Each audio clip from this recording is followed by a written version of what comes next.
সব খেলার সেরা বাঙালির এই ফুটবল। এই গানটির সাথে আমরা বাঙালিরা কম বেশি সবাই পরিচিত। একটি ছোট্ট শিশু যখন দুই এক পা ফেলে মাটিতে হাঁটতে শুরু করে, তারপর আস্তে আস্তে সে দৌড়ায়, তখন তার বাবা মায়েরা কিন্তু তাদের দিকে একটি ছোট্ট রঙিন বল কিনে ছুঁড়ে দেয়, আর সেই বাচ্চাটিও কিন্তু মহা আনন্দে খেলতে থাকে। আর সেই শিশুটি যদি হয় পুত্র সন্তান, তাহলে তো আর কোনো কথাই নেই।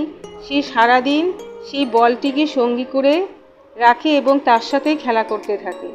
সেই রকমই একটি ফুটবল ম্যাচ আমাদের বাড়ির পাশের মাঠে, বসুনগর মাঠে আজ হবে। আজ হলো এমএলএ কাপ 2025। বেশ কয়েকদিন ধরেই আমাদের এই মাঠে টুর্নামেন্টগুলো হচ্ছিল, তা আজ হচ্ছে তার ফাইনাল ম্যাচ। তা আজ এই ম্যাচের প্রধান অতিথি হিসেবে আসছে এক বিশেষ ব্যক্তি। তাকে তোমরা সবাই চেনো। তিনি হচ্ছেন আমাদের বাঙালির গর্ব, বাংলার গর্ব, মহারাজা সৌরভ গাঙ্গুলি। তার আসার সময় হয়ে এসছে। তাকে অভিনন্দন জানাতে আমাদের এলাকার সব ফুটবল প্রেমী মানুষেরা চলে এসছেন। সবাই করতালি দিয়ে তাকে স্বাগত জানাচ্ছেন। তিনি চলে এসছেন আমাদের মধ্যে। আর এখানে খুব সুন্দরভাবে মাঠটিকে সাজানো হয়েছে, মঞ্চটাও খুব সুন্দরভাবে সাজানো হয়েছে। তিনি উপস্থিত হয়ে গেছেন আমাদের মধ্যে।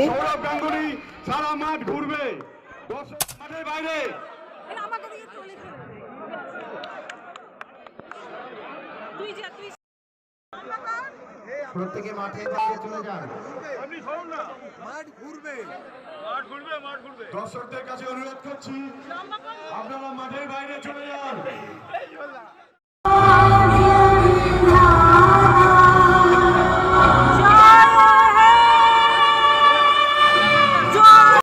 জাতীয় সঙ্গীত শেষে শুরু হবে খেলা। আজ ফাইনাল ম্যাচ হচ্ছে কলকাতা পুলিশ বনাম চন্দননগর অ্যাথলেটিক ক্লাব। খেলা শুরু হয়ে গেছে আর খেলা কিন্তু বেশ জমে উঠেছে।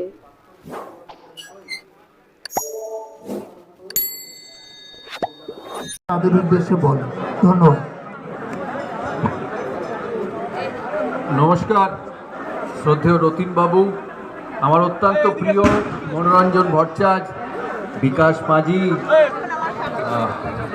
মঞ্চে উপস্থিত সবাই, আমার সিইবির মেম্বাররা আছেন, শ্রীমন্ত আছে, শ্রীমন্তর জন্যই আমার এখানে আসা। বালুদা আছেন, আমাদের এখানে বাপ্পাদা আছেন, আমাদের বর্ধমান জেলার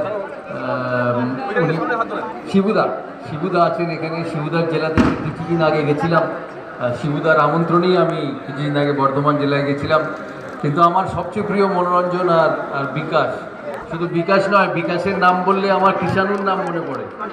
আর হয়তো বিশ্বাস করবেন না আপনারা, মনোরঞ্জন ভট্টাচার্য, বিকাশ মাঝি, বাবলু ভট্টাচার্য, তরুণদের এরা, আমি তখন খুব ছোট, এরা বিকেল 4টে বাজতো, আমি নয় মোহনবাগান মাঠে নয় ইস্টবেঙ্গল মাঠে এনাদের খেলা দেখতাম। আর খেলা মানে তখনকার ফুটবল, বিদেশ, মানস, প্রশান্ত, প্রসূন, অলোক মুখার্জি, ভাস্কর গাঙ্গুলি, আমার সবার খেলা মানে ওতপ্রোতভাবে দেখা, বড় হওয়া ওদের খেলা দেখে। তখন শনিবার হলে ইস্টবেঙ্গল মোহনবাগান বড় ম্যাচ শনিবার হতো, শনিবার রোববার ইস্টবেঙ্গল মোহনবাগান, ইস্টবেঙ্গল মোহামেডান। হ্যাঁ, এখানকে আমাকে শ্রীমন্তদা বলেছে এই নামগুলো বলতেই হবে।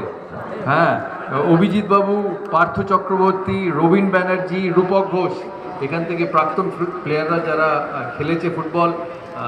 তাই আমি এই এমএলএ কাপ পশ্চিমবাংলায় সব জায়গায় হচ্ছে রতিনবাবু, কোথাও ক্রিকেট হচ্ছে, কোথাও ফুটবল হচ্ছে। আমি কিছুদিন আগে দেখলাম বরানগরে ক্রিকেট এমএলএ কাপ হচ্ছে। কিন্তু এত সুন্দর একটা পরিবেশে ছেলেদের ফুটবল খেলার সুযোগ করে দেওয়ার জন্য আপনাকে অনেক অভিনন্দন। আমি প্রথম হাফ খেলা দেখলাম কলকাতা পুলিশ আর চন্দননগর ডিস্ট্রিক্টের। ফুটবল হচ্ছে বাঙালির প্রাণ। আমি ছোটোবেলার থেকে, আমি ক্রিকেট ব্যাট ধরার আগে আমি মাঠে ঘুরে ফুটবল খেলেছি। আমি সেন্ট জেভিয়ার্স স্কুলে পড়তাম, A division, B division, C division football খেলেছি। তখন ওই ডিভিশন হতো হাইট অনুযায়ী, যে যত লম্বা সে তত হাইট অনুযায়ী ফুটবল খেলবে। তাই বাঙালির শ্রেষ্ঠ খেলা ফুটবল, এখানে আসতে পেরে খুব আনন্দিত। আর আমি রিকোয়েস্ট করবো এখানে যারা আছে মধ্যমগ্রামে, যারা বালুদা তো মধ্যমগ্রামেরই লোক, বালুদা ক্রিকেটের সঙ্গে যুক্ত, কিন্তু মধ্যমগ্রামে যারা আছেন রতিনবাবুর নেতৃত্বে ছেলে মেয়েদের খেলার সুযোগ করে দেবেন। এখন শুধু ছেলে নয়, এখন মেয়েরাও, মেয়েদের খেলা ক্রিকেট হোক ফুটবল হোক অনেক অনেক এগিয়ে গেছে। তাই অনেক শুভেচ্ছা, অনেক ধন্যবাদ সবাইকে। আজকে হয়তো একটা টিম জিতবে, একটা টিম হারবে, কিন্তু মনে রাখবেন এই খেলার সুযোগ হচ্ছে সবচেয়ে বড়। প্রথমার্ধের খেলা শেষ হয়ে যাবার পর সৌরভ গাঙ্গুলি মঞ্চে উঠে এই ম্যাচ সম্পর্কে দু এক কথা বলছেন, তারপর তিনি ফিরে যাবেন। তাহলে আজকের মতন ব্লগটিকে এখানেই শেষ করছি। নমস্কার।